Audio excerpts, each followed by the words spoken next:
All right, everybody, welcome to a special Nerdery and Murdery on a Tuesday night. Hopefully, I'm going to have this out Tuesday night, but we're doing something a little different tonight. Um, for those of you who have listened to the show, you already know that Zig can go deep on a topic, and I mean deep on a topic.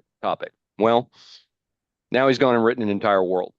We've talked about this before. He has a book that was released today. His new book, The Fire Sign, an Elvish War Chronicle, just came out. And so If instead you of our buy it soon, it'll be an Elvish War Cornicle. chronicle, he did do it wrong, but we'll kind of get into that. But yeah, instead of our normal show, I'm gonna flip the script, and he's gonna be in the hot seat because we're gonna talk about where this came from, what went into building it, and what readers can expect stepping into his world. So today, Nerdery gets to be about Zig. So let's get into it. Zig, welcome to the show. Well, thank you, sir. This is I, weird. I'm so proud of you, though. You've been working on this for so long. I think the last draft I looked at was back in about January. I think it's been that long since I looked at it was the last draft. And one of the things I told Zig, I said, you know what? Don't do anymore. Get it out there. Just go. You because one of the things you can do as an author is you can keep going and keep going and keep going, and edits can just go and go and go. At some point, you've got to decide, I'm going to get this out. A friend of the show's told me before Prime Numbers came out that everybody's first published book is messy. It's hard, it's difficult, and you learn so much along the way. And so that's when I gave Zig the advice: just go, just get it out there. Um, so tonight I'm going to be interviewing Zig on this. I hope you get out and check the book out. I think it's very good. I enjoyed it every iteration I've read of it. Um, You got them all, I too. did get them all. I read through all of them. And it's not normally my bag. I don't read a lot of high fantasy. I'm not a big fan of Lord of the Rings. I've talked about that. Definitely not the movie. I wasn't a big fan of it. I thought they droned on too long. I've got mad respect for it, but it's just not my genre. But Zig made this very well done. It's very intriguing. It's very engaging. There's a lot to it. There's a lot to it, and we'll talk about this as we go along. But as I said, I'm really going to kind of put Zig on the hot seat with this, and just kind of start out. What made you decide to write this story? Well, I mean, I've had an idea for a couple of fantasy stories kicking around in my head for decades. Um, I wanted something. I wanted something like a Lord of the Rings light. Like there was a series of novels by Dennis McKiernan back in the early 90s called the Iron Tower trilogy. He basically retold Lord of the Rings, but in a simpler format, an easier to read format, basically. And I kind of wanted to do something like that. I want it to be light and fun and an adventure story that is not as daunting as Lord of the Rings is to read because it's hard to get through. Mm-hmm. It's Mm-hmm. thick. It's worth it, but you know, I always recommend if somebody's, I don't know about Lord of the Rings, it seems like it's really thick. I always tell them start with the Iron Tower trilogy by Dennis McKiernan. And if you like that, you will love the Lord of the Rings. But it's like an introduction. That's kind of what I wanted this to be, like a fantasy introduction novel. Mm-hmm. Because I also didn't want to copy Lord of the Rings. There's certain tropes that bother me. Dwarves don't always live in caves. In my case, my dwarves live on a steampunk version of Chicago with these bridges that cross the city and stuff. And one of the Elvis tribes is basically based on well, you can see the in the picture behind us if you're looking. It's based on Tenochtitlan and Culiacan and some other um, Mesoamerican cities because I think their architecture is beautiful, as well as some of their languages and some of the words that I use are like I think the Elvish city um, of the water tribe, the Quatil is Xochitl, which is the Nahuatl or Aztec word, Mexica word for flower, because it's a flower. Um, but it's covered in flowers, and of course, there's also some Venice thrown in there. I kind of wanted to explore some different areas, in a roundabout way, answering that. Did I answer that Yeah. question? No, no, no, no. So, I went through the very similar myself. And so it really kind of the question I had tailing off on that because you talked about the years it was in your head. You had a couple of fantasy story ideas in your head. Was there a specific moment when you said, "Yeah, I'm doing this"? Well, yeah, I know three people who publish novels now, and it's like, what? How? But so yeah, I was like, yeah, I can do this. If they can do this, not to say that you're, less than or anything. I'm just Yeah, saying, because that comes if you across a can little do bad. this, I can do this. Yeah, that came across not good at all. No, I know. There's no way to say it, but that was the thought in my head. It was like, well, if Jeff can do it, I can do it. If if Mike can do it, I can do it. If Steven can do it, I can do it. They're not they're not that much smarter than I am. I can do this, and I already have an idea. Wow, you're not coming across well on No, any I of am that. not coming On across well. any I of love that. you guys. You are not coming across But well you on any understand of my that. meaning, right? What I'm trying to say. No. Okay. Well, Uh, it's look, you guys were able to do it. Why not give it a try myself? Maybe that's a better way to say it. right. So, and that's where I was on this because I had been trying to write for so long myself, and I kept writing and putting it aside and writing and putting it aside.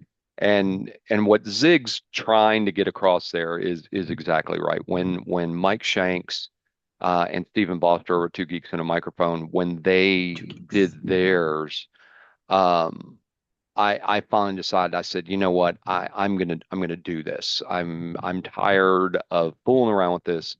And I forced myself to get into it, and I did a lot of writing between 2 a.m. and 6 a.m. Um, because I don't sleep. Um, and that's so I think that's where Zig was kind of trying to get around that he personally knew some people who had really just dug down and got into it, and he thought, you know what, I need to do that too. I think I that's can do what this. you were trying to say. Yeah, I was like, hey, if they can do this, I can do this. This is not. Hey, wait, why is it so daunting? How hard can it be? Hard. It's exceedingly hard. Yes. It it took me like a year. What, well, like a year to write this? Is that about right? I don't know. I don't know. Yeah. Couldn't tell you for sure. I'd been buried in my own stuff, so I don't know. Yeah, I think it's been like a year. It took me like a year to get it out.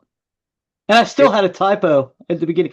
So if you buy it quickly, it is the Elvish War Cornicle, Chronicles, Cornicle. Chronicle, but it's supposed to be the Elvish War Chronicle because dyslexia. It just happens, man. Sorry. Writing is not easy. It's not. Getting your words onto paper and getting the idea put across is not easy in any way, shape, or form. Getting to publish is not easy in any way, shape, or form because you can only personally edit it so many times when you're numb to it. You're numb to what's potentially uh I'm saying wrong, but not necessarily wrong, but needs to be refined. What Well, I needs to be changed to make the sense? the my problem has always been I know how the story's supposed to play out. I can Hmm. see it in my Hmm. head. My Hmm. problem is relaying that to people. And I Right. think I think what we've been doing the last 5 years with Nerdy and Murdery has helped a lot because I've been able to refine those thoughts. But well, not necessarily refine the thoughts.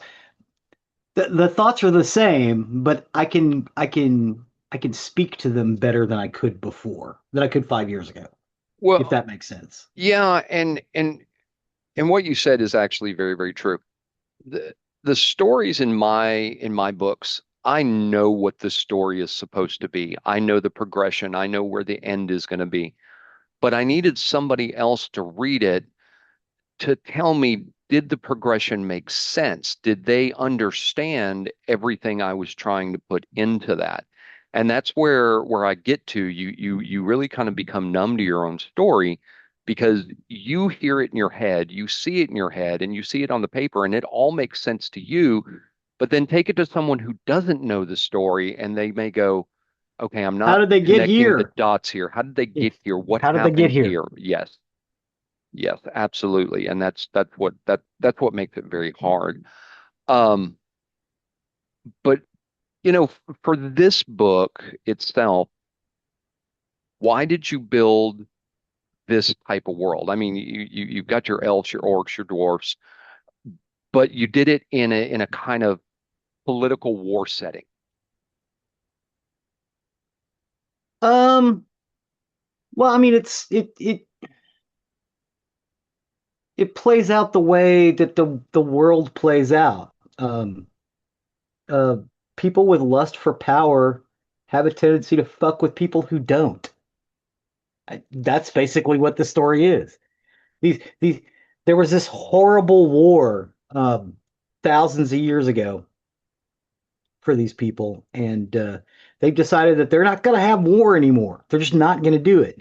Um, the orcs and stuff will stage mock battles so they can get the fighting out of them. So they're very good, great marshaling culture, but it's all practice, right? It's not no one wants to fight anymore. And these people with this lust for power have decided, no, we're going to attain power and we're going to fuck with the people who are just trying to get on and be themselves. And that's happened the world over for thousands of years. I just basically showed that. Well, in what you're describing, the world itself, the world itself is very layered. Different Yeah. tribes, Well, politics, history. and it was almost completely wiped out. I allude to it, but I never say it matter of factly. It was a wasteland at the end of the Dark Wave. Matter of fact, the Bati don't even use the full force of the Dark Wave. I'll get to that at some point. Because it's like a nuclear bomb. It's the equivalent of a weapon of mass destruction, and Hmm. it nearly destroyed this valley. Because this is one confined valley. I'm going to explore this world a little bit more, but I got to get away from it for a while. I've got some other ideas I want to start working on. Well, But and yeah, I mean, but when I'm talking about the various layers in the book, you've got different tribes, politics, history. W- When you start writing it, where did you even decide where to start with all these layers that are intertwined? well, so I basically started with the story of an elf on a horse, a lady elf on a horse. She's writing because she saw something she wasn't supposed to see. And it's like, well, why is she on a horse? Well, she's on a horse because her people are are riders. Um, and she's really good because she didn't start out as a rider. She started out as someone in the forest. And it just kind of built on the layers there. Um, like the dwarves, they're like four, five different tribes, four different tribes of orcs. I I have a cheat sheet. I put it in the front of the book. So if you need a cheat sheet, there's a cast of characters and tribal affiliations. Like the dwarves, I was like, well, I don't want them to all live in like, cities inside of mountains because that's been done to death. I want to put them on, like a like a steampunk version of Chicago. Um, so, but but they're different. They're different. There were different groups of dwarves that basically came together and built the city after the fall, after the Dark Wave, the Pact of Ashes. So, I had to come up with, okay, so there's what, four tribes of dwarves, and some of them used to be boat people, but now they do other stuff, and some of them used to be forgers, and now they do other stuff. Some of them used to be architects and farmers, now they do different stuff. Um, and it just layered from there. And I think the groups of tribes that are the least fleshed out are the orcs, because there's three tribes of orcs. Um, One has been enslaved, so they're basically an entire slave class of orcs. They were enslaved by the bad guys, the people who are the lust for power. Everybody actually thinks they're gone. They think they got wiped out in the Dark Wave. But in truth, they've been enslaved for thousands of years. But the other two tribes, the Mogzu and the Grash, or the Mogzu and the Grash, um, they are basically a lot alike. I centered one more Norse-ish or Scandinavian, and one is a little more German. But those two civilizations spring from the same well, so I wanted them to be a little more alike. Um, so and the Grava have been enslaved, so that affects everything in their society. So they're not, they don't really have a society because they're enslaved. So they're basically fighting to get free for generation upon generation. And I also wanted to bring something a little more fantastical. So I didn't put any dragons or anything in this, but there are the Myconoid people, the Kar-Ah. Um, they live in underground cities and they're basically mushroom people. But I thought, okay, so they're mushrooms. So what is it about mushrooms? So if it was a living, breathing mushroom, it wouldn't be male or female because it would spread by spores. So they're always um they're always they them, because there'll never be a he or she because they don't have that, because they spread by spores. Um so I thought, well, that's important, because you would deal with a car odd differently because they are completely gender neutral, because they just don't have genders. They don't need them because they're mushroom people. Um, so how you deal with them needed to be different. So I basically just built this like a layer cake, if that makes sense. Yeah. And then I was like, well, okay, it is a fantasy novel. I gotta have a drawing of the route that the people took. So I went on to like a little D&D website where you could build your own maps, and basically made a little map, and that's what I was using just so I could keep it straight in my head, and I ended up putting that in the book. It's kind of cute, but it's basic, but that's okay, because basically you're just getting a feel of where the stuff is in space. Oh, Um, and then I had to go down to there had to be a point where this begins. So it starts with the Pact of Ashes. So there was this, so of and course. and that was actually my next question before you get there, because that is my very next question, because the history and tension start right at the beginning. So when you talk about the Pact of Ashes, how important was that idea in shaping everything else? Um, well, again, the starting point was the the elvish warrior woman on a horse, a Kieran, because they don't use horses, they use Kieran. They're like horses, but they're different. Um, Kieran being a Gaelic word for horse. but um But yeah, so it was like, well, okay, so something had to have happened before to make these people very anti-war. So what would make people anti-war? Oh, a cataclysmic war would do that. So I had to start with the Pact of Ashes. Then I had to set it in the remote past. Um, I don't know if I regret setting it that far back. Maybe I should have set it for a few hundred years, but this is also a rebuilt society. They completely rebuilt their society because almost everything was wiped out. So I was like, well, I gotta set it far enough back where that's a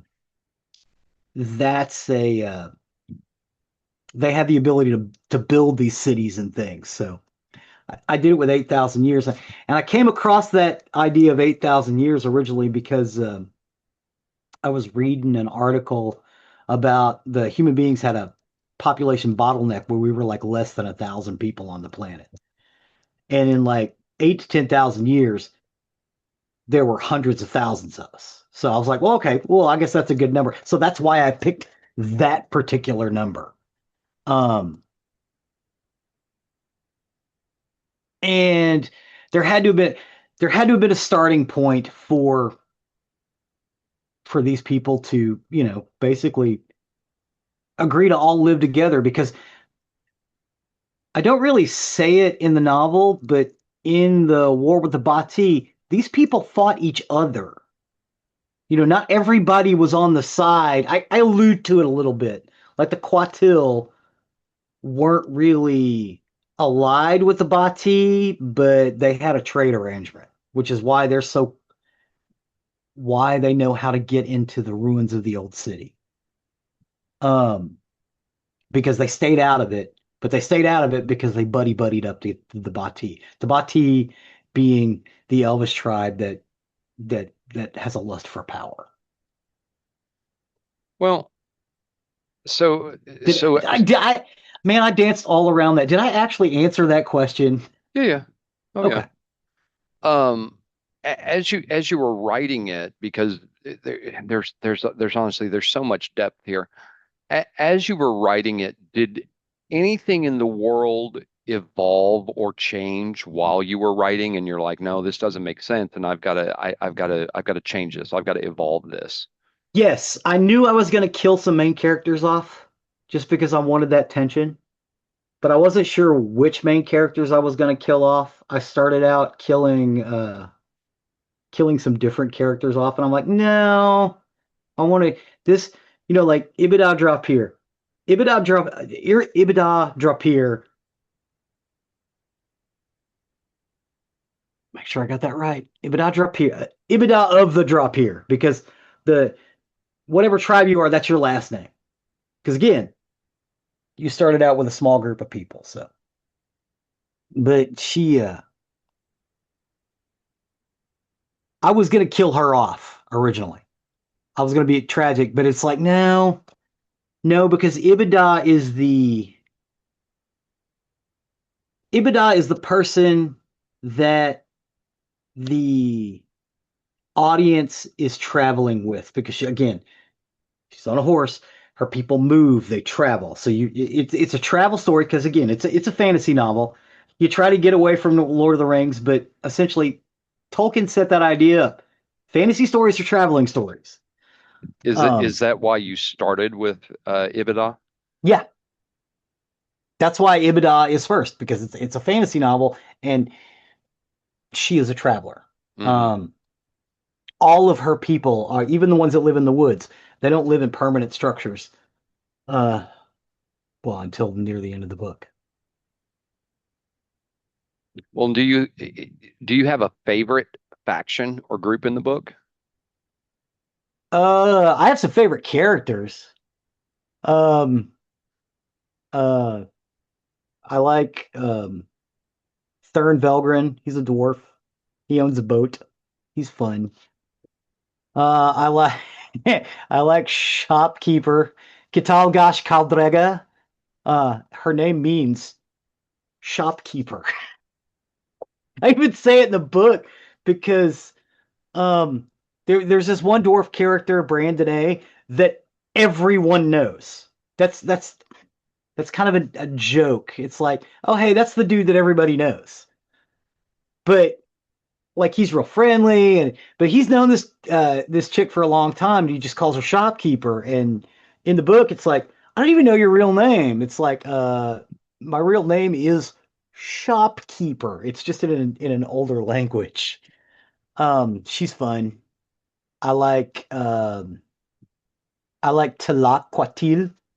Tlaquatil is badass. She's a masking shaman of Xochitl, of the Quatil elves, and she uh she has a thing for old Thurn Velgrim. Matter of fact, she basically tells him they're getting married, and he's like, okay. Um, she's a lot of fun. Um, I liked the idea of the high elvish cities, like the Galadriel type elves, um, are corruptible Hmm. because you Hmm. never see that in fantasy. So I was like, well, like the dwarves living in a city across the river, living in steampunk Chicago. You never see that in fantasy, so why not do that? That sounds interesting. So that was fun. I like the I like the orcs a lot. And they're not Tolkien orcs. They're more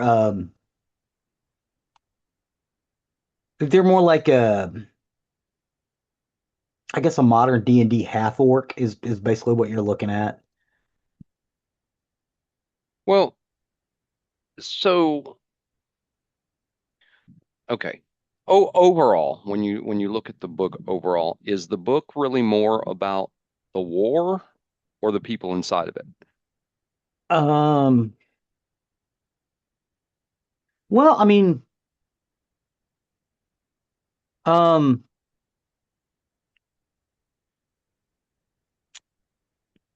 it's got to be about the people inside of it, but all wars are about people.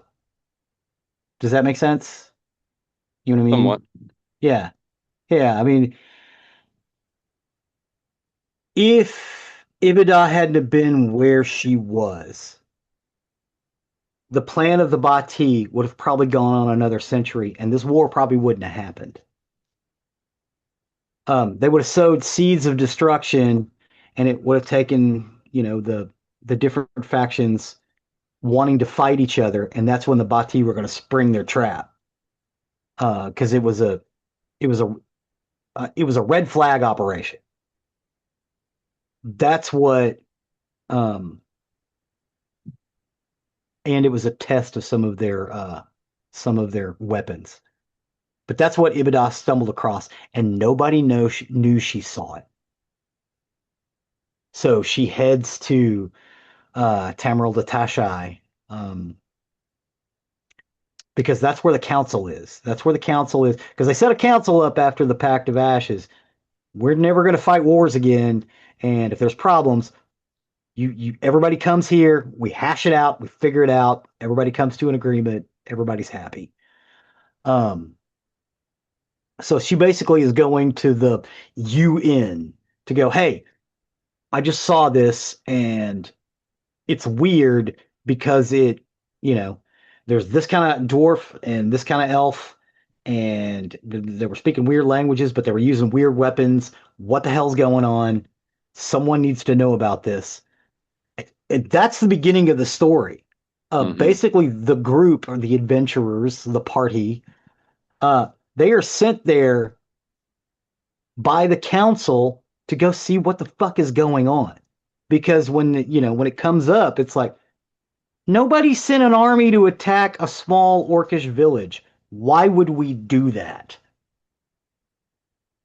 So, had she not have seen that, it would have just looked like there was an attack.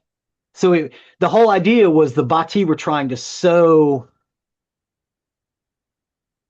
disunity, and they were going to use that as a pretext on their attack.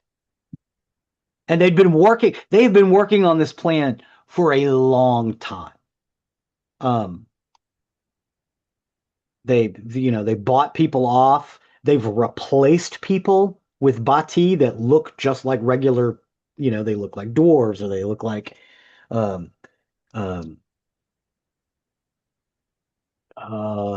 Tamarack elves, or they look like Taigellan elves, or they look like orcs, but they're not. They're Bati. They're just mimicking people.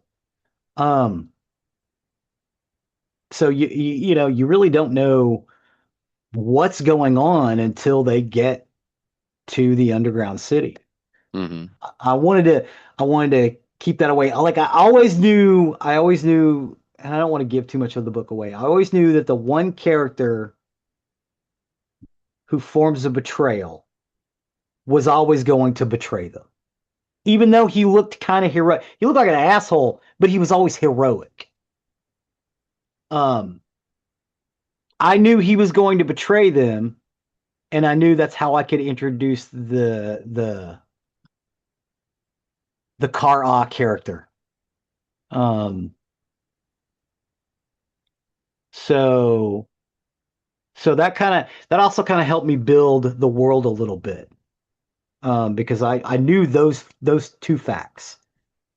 And so that helped me build the world of separating out, because originally there weren't as many tribes, there were less of them. But I thought, oh, that's not going to work.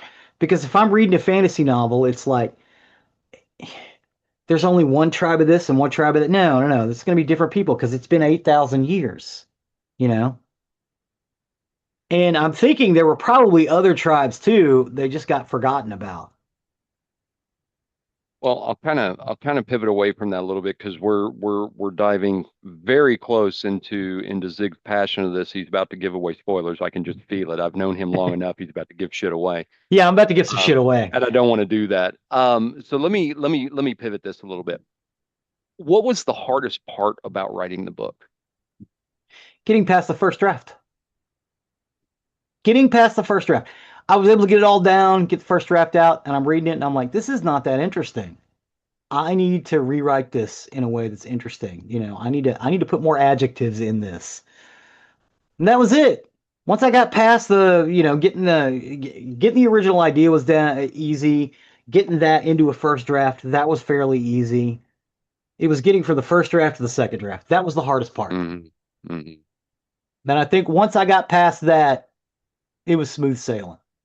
It just took me some time going back and double checking. Um, Well, Luckily, I have good spell check. what about writing it surprised you the most? Um,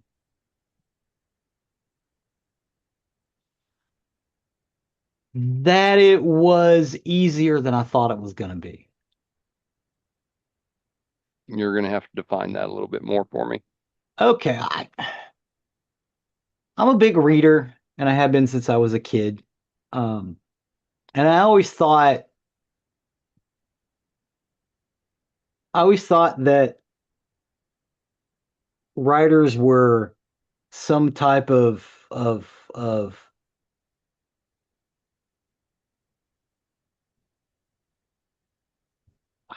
I don't know, demigods. Hmm. You know what I mean? Um, Sure, you put the writers that you're most familiar with and that you love reading up on a pedestal. I've done it yeah, myself because I sit there. There's no way I can compare myself to Stephen King, C.S. Lewis, Robert Heinlein, um, Ernst Klein, Orson Scott Card. Those are all writers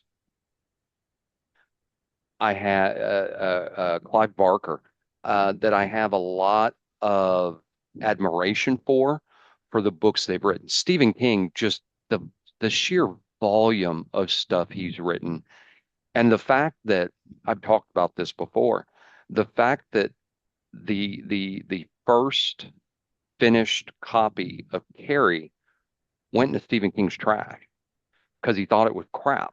And it was his wife, Tabitha, which pulled it out and said, "You've got something here. You really need to rethink this." And so, I look at those authors and kind of where they started and they got to the heights they did. Stephen King took years of building before he got to the heights he did. C.S. Lewis was very unknown for a very long time and then his books started coming to light. Ernst Klein, lightning in a bottle. Yeah. Ready Player One is lightning in a bottle. He was a no one who came out of nowhere.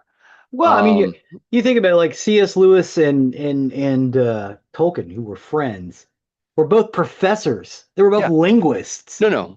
I and they know, but didn't they didn't they didn't they didn't start writing or releasing material until they were old. yeah. No. The point I'm getting to is these are authors I've held up on a pedestal who've gone through very different journeys. Stephen King, from literally writing for horror magazines and Playboy, stories for there till the I mean, whether you like Stephen King or not, he's immensely famous, Yeah, and he's got he's a prolific huge as number of hell. fans. Yeah, he's released a He's a great character builder. yeah. C.S. Lewis was a very good world builder. But they were very different paths to get there. Stephen King started very young, and he grew his fame. As you said, C.S. Lewis started old Yeah. and grew his fame. Ernst Klein hit lightning in a bottle. Orson Scott Card hit a lot of lightning in a bottle too, because he became very popular very quickly.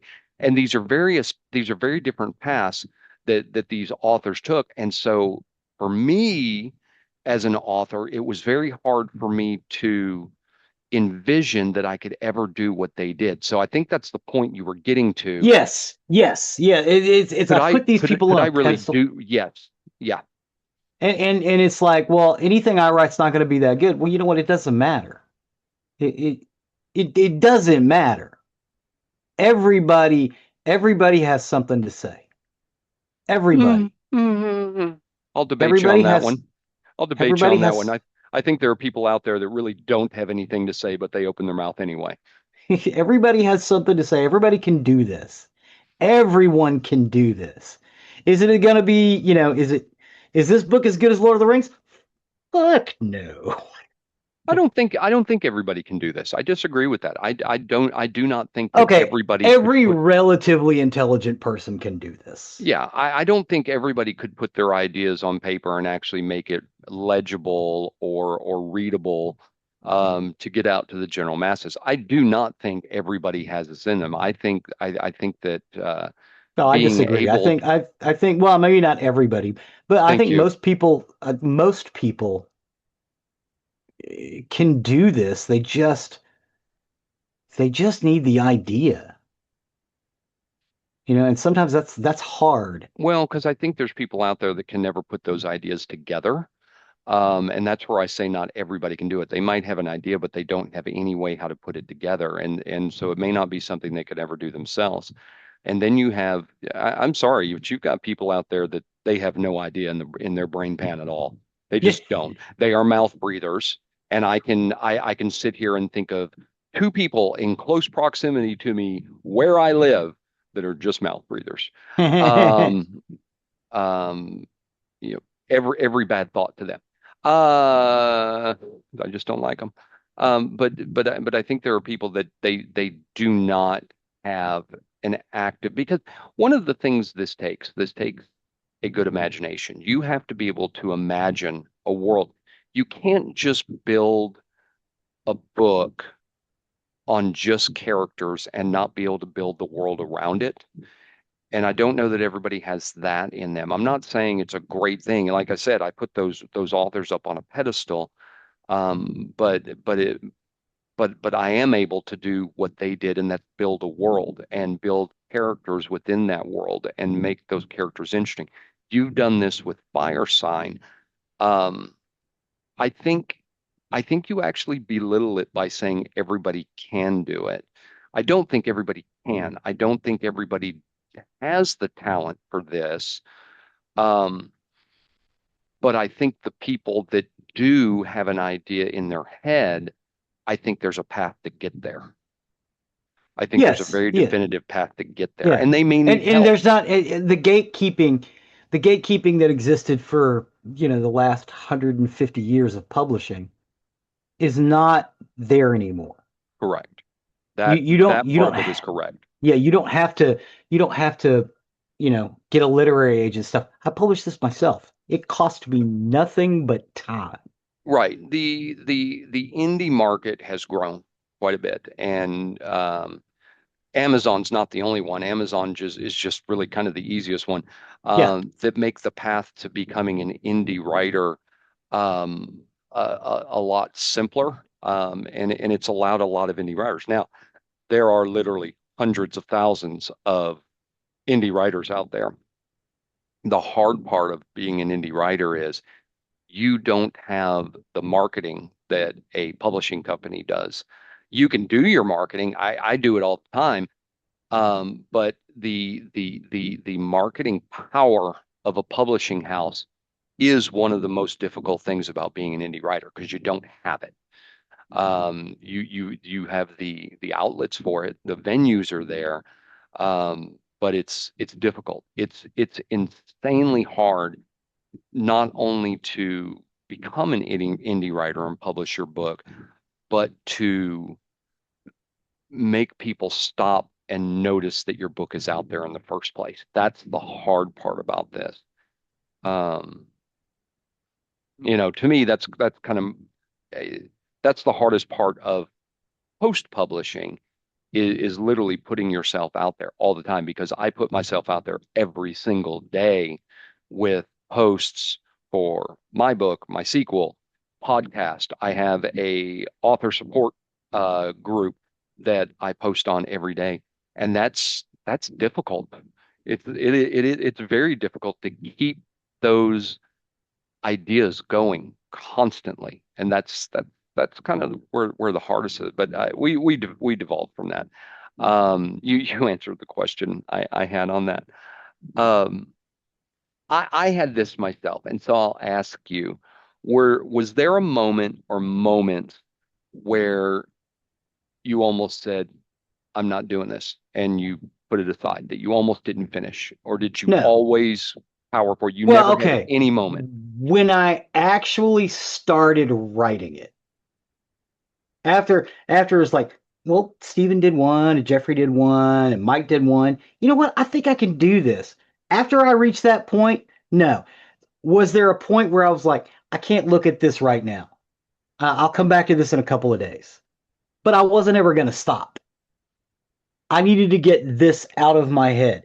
Hmm. I've got two more ideas for books that aren't even fantasy. One is a science fiction piece, and the other is a piece about the life of a record store. I've already got started writing the ideas down. Hmm. And I will eventually come back to the world of Fire Sign because in my idea, it is an Elvish War story. There's going to be other Elvish wars. Um, so And I'll that's probably I'll and probably do a water sign and an earth sign and a bit an air sign too. and that's so interesting that you've got these other ideas because I've kind of sat there and thought about it. Um, excuse me. Um, I am 99% certain that the Ominous series is going to go 6 books. I'm fairly certain of that. I'm, like I said, 99% certain. But I've sat there and thought about it, and I've thought about when I'm done with where I want to go in book 6. Will I What are ever you going to do write it? next? Yeah, well, will I do anything next? I've kind of sat there and thought about it, and I don't know that I'll ever write again because this is the story I've always wanted to tell. Will I ever write again? I don't know. Maybe. I had no thought in my head that I was going to write short stories from this book, and I had these 6 books of mine, and then suddenly the idea for these short stories came about, and so I wrote short stories. And the more I talk about it, and the more I think about it, maybe there's more, but I don't know. I don't know. I just find it interesting that you've got two completely different ideas besides this book Mhm. that you're thinking about writing because I just don't know that I can do that. I I don't want know that to, I yeah, have it I in want me. to do, I want to do those before I tackle this world again. Hmm. Because I know that, as I said, this is one valley. Hmm. There's other shit going on the other side of those mountains to the north. That's the story I actually kind of wanted to get to after I told this. But I need to I need to clear my head out for that. I need to talk about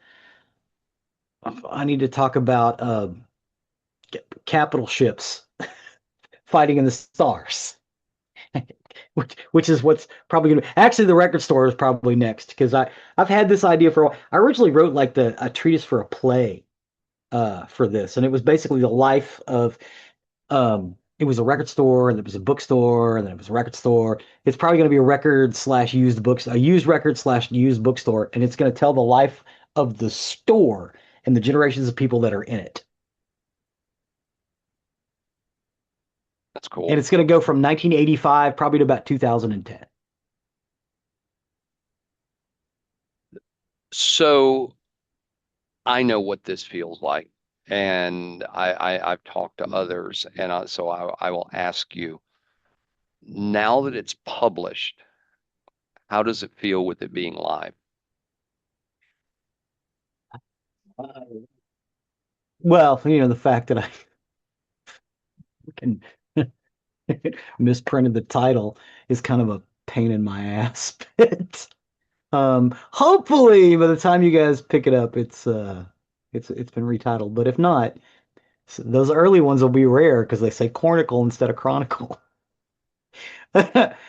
um, it feels I feel a little elated, but I'm also kind of charged now because I want to start. I think the record store is going to be next. I really do. I don't even know what the title is yet. Well, it was the same with this book. Originally, it was just called The Elvish War. And I was like, there's going to be more than one Elvish War, so I can't just call them all the Elvish War. So, oh, and that was another thing in the book that I don't want them to be Elvin. I want them to be Elvish. I don't want them to be Dwarven or Orcish, Orcish, or I want them to all be Ish. So that was really important to me. I don't know why. Hey, I'm gonna reel you back because you never answered my question. I'm sorry. You said elated.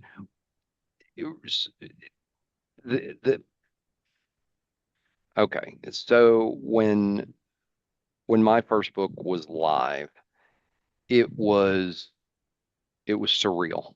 It was surreal to me. It's a little weird. Um, It is a what little weird. what was in my head and the story I wanted to get out to the world was finally out there. It's the exact same moment when I got my author's proof, the very first physical copy of the book that is in a frame in my office right now. Um, it was hard to describe because it was real. It was tangible for the first time ever. What I created was real. It didn't really feel real until that moment. At that moment, when it was live to the world, now it was real. And it it was one of the proudest moments of my life.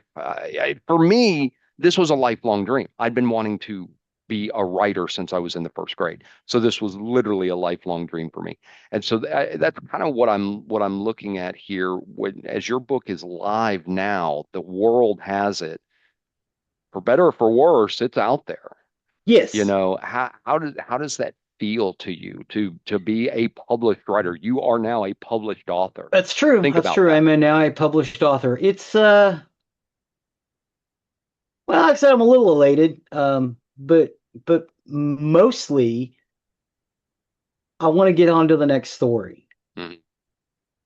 It's like, okay, this one's out of my head now. I can get into that. And again, it's probably going to be the record story, because right now that's what's popping in my brain. Um, so yeah, it is cool to be a published writer. It just happened though, Mm-hmm. too. Mm-hmm. I still think the shoe hasn't dropped yet. Um, you know, part of the fact that I fucked up the title when I was typing it up. Um, I stared at my Amazon page for a very long time and stared at it every time I look and at it, it hit makes me mad. and But hit and hit refresh a yeah, lot. I hit refresh for that, to see that first sale, to see that first review.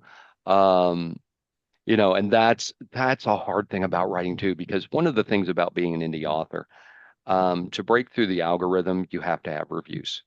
Yeah. And for Amazon to really even pay attention to you, you have to have 20 reviews specifically before it'll start to take notice in the algorithm. And getting people to review your book is hard. Not that they don't like it. Even the people that absolutely love your book, it's just not in our nature to go do reviews like that. It's just not. And so I kind of feel sometimes like I'm always hawking that, please go leave a 5-star review wherever you can. It really helps us and helps our podcast, and look for that, information that we may be giving out, things like that. Hey, It's people, it's like, not, subscribe, and follow. yeah, it's not natural for people to No. go give reviews. And so that's why it's hard. And I feel like I'm hawking that all the time, hey, if you love the book, please go give a review. Because it really does help. It helps authors. It helps podcasts. It helps authors. Everything that goes into that. It's Yes. it's it's massive. Something free you can do for somebody that has a work of a piece of entertainment that is out there live for the world. You have no idea how much that helps them giving your review and the next person that gives that review and turning around and telling somebody else, hey, you need to hear this, or you need to read this, or you need to see this. That word of mouth is so powerful. So, so powerful. Um, One last question. Okay. Uh, what do you hope people take away after reading it? Well, again, the original idea was I wanted to do something that was a fun fantasy story that got you involved, but, didn't require college level courses to understand. So it's a fun, fast fantasy story. It's not meant to be too long. You know what I Hmm. mean? It's meant to be it's meant to be enjoyable. Yeah, yes, you get attached to some of the characters. You're joyous in their triumphs and sad in their defeats. But mostly it's for people to enjoy, to, to have fun with. And that's what I hope. I hope they read it and go, "Hey, this is a fun fantasy novel. This is a fun adventure." Because that was my original idea. I want to make a fun adventure. Awesome. So I'll kind of close with a couple of things. Um, Fire Sign and Elvish War Chronicle is out on Amazon now. Yes. The link is on our Facebook page. Zig, you have no idea of this, but at 8 o'clock p.m. while we were recording this, I advertised for you on Nerdery Facebook page. Hey, look at that. I Is had that it what all scheduled. that beeping was? I had it scheduled to go out at 8 o'clock. Yep. So Nice. it's out there. I posted the first comment. It does have the link to his Amazon page. So check out the Nerdery Murdery Facebook group or Facebook page. There is a post in there about this. It has the cover for his book, and there is a link to Amazon if you'd like to check it out. Oh It yeah, is for yeah. sale And now. Jeffrey made the cover. Thank you, Jeffrey. Oh, you're very welcome. He was like, "You want me to work on a cover?" I'm like, "Yeah." Well, what do you want it to be? I want it to be the city with the dancers and the flowers and the fire and boom, it's right behind me. Look at that. Look at that shit. Look at that shit. Jeffrey's got the top of it. I do. I have the top. He has the bottom. I'm top. You're Thank you, bottom. sir. That's terrible. Um, so do go check it out. Please check it out. Comment on our Facebook page. Comment that give him some congratulations. Give him some love out there. I hope that this episode will be live tonight. I'm going to work on it here in just a few minutes and try to get it out. I'm doing it myself without our producer Will, so it may just be crash and burn, or it might crash and burn. That's But fine. That's but fine. but go check it out. Please do check it out. Support Zig, and if you Thank you. read it, please leave a review. Yeah. But go out there and step into the world he built. There's a lot. There's a lot. But I think you'll enjoy it. There's a lot of, well, it's a fantasy novel. You got to have a lot. Yes. And It's and you do it, so. So, check it out. And I'll say it again. If you do check it out, please, please, please, please leave a review. It'll really help them out. So, Zig, thank you for taking your time tonight with this Oh, and thank being you. the subject of the nerdery. I got to do a nerdery tonight, and you were Yes, the you subject of it, did. and your book was. Just as a reminder, everybody, Sunday we're back to our regularly scheduled nerdery and murdery. And murdery. So we'll be back to the murdery side of the house, but the nerdery as well. We got a whole new show coming out, so make sure to check us out. But thanks for hanging with us tonight. Hope you enjoy it. Go enjoy the book, Fire Sign and Elvish War Chronicle. And congratulations again, Zig. Real, real proud of you. Real happy for Thank you. you, sir. With that, I have been Jeffrey with your nerdery tonight. There's no murdery, and Zig has been our authory tonight. So happy he was here. Ziggy was my guestery on the nerdery side of the house. That's so fucking weird. A little surreal. After 5 years, he was my guest on the nerdery side of the house that I so Those rarely are some do. great questions. I'm just sorry I answered them so shittily. Yeah, you did fine. You did fine. Um, I just wanted kind of to spotlight you and highlight you with that. So, Well, thank you, sir. so kids, thanks again for joining us. Join us again Sunday for a new episode. But with that, I have been Jeffrey with your nerdery, and with that, I have been Zig with your guestery. guestery, cue the music.